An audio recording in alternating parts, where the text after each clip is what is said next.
Jadi memang tadi ditanyakan, tadi sudah kita jelaskan bahwasanya yang pertama kali masuk surga itu adalah Rasulullah, dan sudah kita sebutkan sallallahu alaihi wasallam hadisnya, hadis yang diriwayatkan oleh Imam Muslim.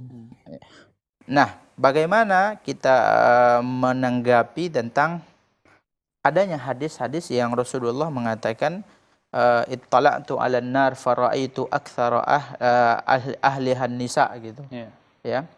Aku melihat neraka, ittala'tu 'alal jannah faraitu aktsara ahlihal fuqara. Orang-orang miskin yang banyak di surga. Kemudian ada banyak hadis-hadis. Maka para ulama menjelaskan bahwasanya ini adalah Allah Subhanahu wa taala yang menguasai waktu, ya, mengatur dan menyeting dan mencepatkan waktu untuk Rasulullah sallallahu alaihi wasallam. Kalau bahasa para ulama itu qaraba ilaihi zaman.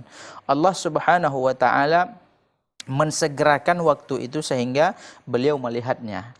Akan tetapi ya sebagaimana yang kita jelaskan tadi, ya kita sebagai pengikut Rasulullah percaya kepada hadis bahwasanya hadis Rasulullah sallallahu alaihi wasallam menjelaskan yang pertama kali masuk surga itu adalah Rasulullah sallallahu alaihi wasallam.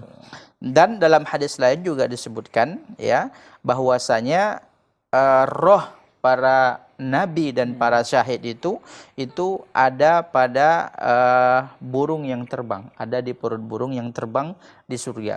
Jadi para ulama mengatakan ya kalau rohnya itu ada, yaitu roh para nabi dan roh para syahid.